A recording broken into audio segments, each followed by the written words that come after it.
તો મિત્રો બધાને હર હર મહાદેવ। હું છું ભારતી પરમાર। મારી યુટ્યુબ ચેનલમાં આપનું સ્વાગત છે। તમે બધા કેમ છો? સ્વસ્થ છો એવી આશા છે। આજે આપણે વાત કરશી દશામાની કથા। વ્રતની વિધિ હું પહેલા તમને બતાવીશ। દશામાના વ્રતની અષાઢ વદ અમાસથી શરૂ કરવામાં આવે છે।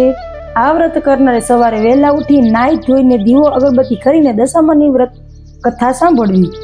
10 દિવસ સુધી નકોરડો ઉપવાસ કરો, માટીની સાંડળી બનાવી તેનું પૂજન કરવું અને 10મે દિવસે એ સાંડળીને નદીમાં પધરાવી। 5 વર્ષ પૂરા થાય એટલે વ્રતનું ઉજવણું કરવું। વ્રત કરનારે યથાશક્તિ સોના રૂપા કે પંચધાતુની સાંડળી બનાવી યોગ્ય બ્રાહ્મણને દાનમાં આપવી। શક્ય હોય તો કપડાં લતા કે રોકડ રકમ પણ દાનમાં આપવી। સાચા દિલથી દશામાનું વ્રત કરવાથી આપણી માઠી દશા જલ્દી દૂર થઈ જાય છે અને આપણે સુખ શાંતિ અને સમૃદ્ધિની પ્રાપ્તિ થાય છે। રૂપાવટી નામ નગરમાં રાજા સમૃદ્ધ અને સુખી હતો। તેને એક ગુણવંતી સુશીલ પત્ની હતી। રાજા સુખી સાહેબીમાં છકી ગયો હતો। તેના અહંકારનો પાર નહોતો। જ્યારે રાણી ધાર્મિક, વૃદ્ધિની અને નમ્ર સ્વભાવવાળી હતી। તે રાજાને ઘણી વખત વિનંતી કરતી કે બહુ અભિમાન સારું નથી। આ સુખ સાહેબી આજે છે તો કાલે નથી, માટે નિરાભિમાની સ્વાભિમાન રહો। પરંતુ રાજા તેની વાતમાં હસીને કાઢતો। એક દિવસ રાણી રાજમહેલમાં ઝરૂખામાં બેઠી હતી ત્યારે થોડે દૂર નદી કિનારે કેટલી સ્ત્રીઓ એકઠી થઈને કંઈક વ્રત કરી રહી હતી। આ જોઈને રાણીએ પોતાની દાસીને વિગત જણાવતા મોકલી। દાસીએ પેલી સ્ત્રીઓને પૂછ્યું, બહેનો, તમે સૌ ભેગા મળીને શું કરી રહ્યા છો? તેના જવાબમાં એક સ્ત્રીએ કહ્યું કે, બહેન, અમે દશામાનું વ્રત કરીએ છીએ। આ વ્રત કેવી રીતે થાય? એમ દાસીએ પૂછ્યું। એના જવાબમાં પેલી સ્ત્રીએ કહ્યું કે, બહેન, સૂતરના 10 તાંતણા લેવા અને તેને 10 ગાંઠો વાળીને તથા ગાંઠોને કંકુના ચાંદલા કરવા। એ પછી પેલી સ્ત્રીએ દાસીને આ વ્રત ક્યારે થાય અને કેવી રીતે કરાય તે વિગતવાર માહિતી આપી। દાસીએ મહેલમાં આવીને રાણીને દશામાના વ્રતની વાત કહી અને રાણી ખૂબ જ પ્રભાવિત થયા અને તેને પણ દશામાનું વ્રત કરવાનું નક્કી કર્યું। પરંતુ રાજાને જાણ થતાં તેને રાણીને ચોખ્ખી ના પાડી દીધી અને કહ્યું, તારે શા માટે આ વ્રત કરવું જોઈએ? આપણે ત્યાં શેની ખોટ છે? ધન દોલત, સુખ સાહેબી, રાજપાટ, સંપત્તિ, સંતિત બધું જ છે, તો પછી તારે શા માટે વ્રત કરવું જોઈએ? રાજાના આવા અહંકાર ભર્યા વચન સાંભળીને રાણી નારાજ થઈ ગયા। તેને રાજાને સમજાવવાની ઘણી કોશિશ કરી, પણ તે એકના બે ન થયા। રાજાને આવેલો આટલો અહંકાર અને પોતાનું મહેલનું થયેલું અપમાન જોઈ દશામાં કોપાયમાન થયા। બીજે જ દિવસે અચાનક પડોશી રાજ્યના રાજા લશ્કર લઈને આ રાજ્ય પર ચડી આવ્યા। રાજા રાણી તથા કુંવરને રાતોરાત પોતાનું રાજ્ય છોડીને જીવ લઈને ભાગી જવું પડ્યું। રાણીએ આ દશામાનના કોપ છે તેમ કહ્યું, પણ રાજાની આંખ ઉઘડી નહીં।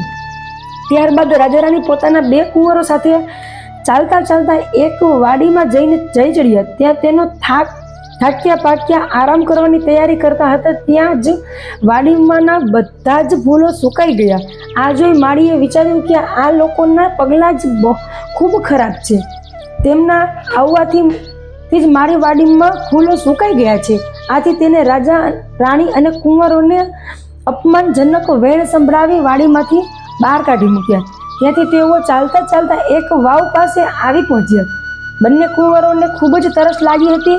આથી તેઓ ઉતાવળે પગલે વાવમાં ઉતરવા લાગ્યા અને ત્યાં જ દશામાએ અદૃશ્ય રૂપે રાજકુંવરોને વાવમાં ખેંચી લીધા।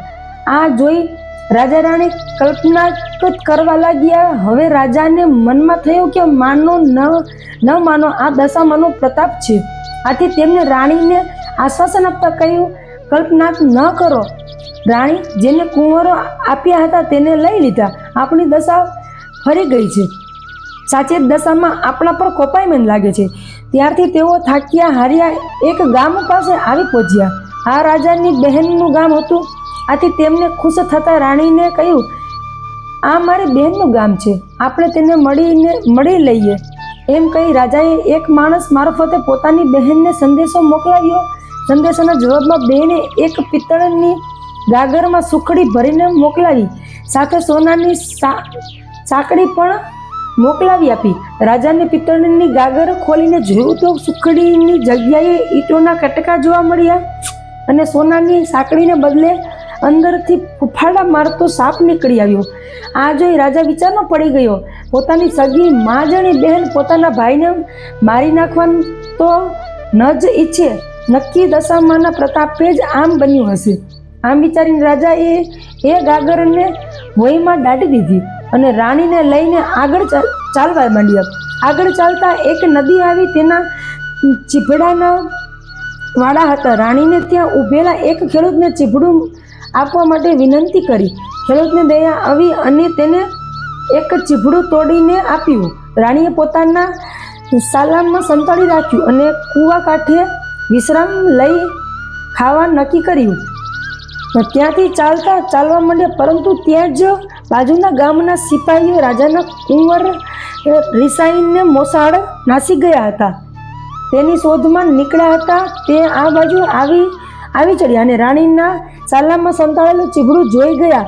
સિપાહીઓએ રાણીના સાલામાંથી ચીબડાને બહાર કાઢ્યું તો દશામાના પ્રતાપે કુંવરનું માથું થઈ ગયું. આથી સિપાહીઓ ખૂબ ગુસ્સે થઈ ગયા અને તેમને ખૂબ મારીને દોરડાથી બાંધીને પોતાના રાજા પાસે હાજર કરી દીધા. રાજાએ એક ગુસ્સે થઈને વગર વિચારે તેમને જેલમાં પૂરી દીધા. આમ રાજા રાણી દશામાના કોપથી દુઃખમાં દહાડા પસાર કરવા લાગ્યા. એમ 12 મહિના વીતી જતા પાછો શ્રાવણ મહિનો આવ્યો એટલે રાણીએ દશામાનું વ્રત કરવાનો નિર્ણય લીધો. તેને 10 દિવસ સુધી નકોરડો ઉપવાસ કર્યો અને આદ્રા સવારે માની સ્તુતિ કરી. રાણીની ભક્તિ જોઈ દશામાં તેના પર પ્રસન્ન થયા અને પેલા રાજાને સ્વપ્નમાં આવી કહ્યું, હે રાજન, પેલા નિર્દોષ દંપતીને તું સવારે છોડી મૂકજે. તારો કુંવર સવારના પાછો આવી જશે. સવારે રાજાએ ઉઠીને જોયું તો કુંવર હેમખેમ પાછો આવી ગયો હતો. આથી રાજાને જાતે જઈને પેલા રાજા રાણીને કેદમાંથી મુક્ત કર્યા અને તેમને ખૂબ માન પાન અને પેરામણી આપીને તેમના ગામ જવા માટે વિદાય કર્યા. રાજા રાણી બેનના ગામને પાદર આવ્યા. ત્યાં રાજાને પેલી ગાગર યાદ આવી. તેમને ખાડો ખોદીને એ ગાગર બહાર કાઢી જોઈ છે તો સરસ મજાની સુખડી હતી અને સાથે સોનાની સાંકળ પણ હતી. બેનને ખબર પડતા તે પોતાના ભાઈ ભોજાઈને લેવા સામે આવી અને પોતાના ઘેર 2 દિવસ મહેમાન તેમને રાખ્યા. ત્રીજા દિવસે તેઓ ચાલતા પેલી વાવ પાસે આવી પહોંચ્યા. ત્યાં દશામાં વૃદ્ધનું રૂપ ધારણ કરીને બંને કુંવરોને લઈને ઊભા હતા. તેમને રાજા રાણીને એ બંને કુંવરો સોંપી દીધા. રાજા રાણીએ તેમને પૂછ્યું કે તમને આ કુંવરો ક્યાં મળ્યા? તેને જવાબમાં દશામાં અસલ સ્વરૂપમાં પ્રગટ થયા અને રાજા રાણીને તથા કુંવરોને આશીર્વાદ આપતા કહેવા લાગ્યા, હે રાજન, હું તારી રાણીની સ્તુતિથી પ્રસન્ન થઈ છું. જા, હવે તારું રાજ્ય પાછું મળી જશે. આજથી તારી વળતી દશા થશે. તે મારું જે અપમાન કર્યું છે અને અહંકાર ભર્યો વચનો કહી રાણીને મારું વ્રત કરતા અટકાવી હતી, આથી હું તારા પર કોપાયમાન થઈ હતી. માટે હવે તું નગરમાં કોઈને પણ મારું વ્રત કરતા અટકાવતો નહીં, બલકે મારો મહિમા વધારવાનો પ્રયત્ન કરજે.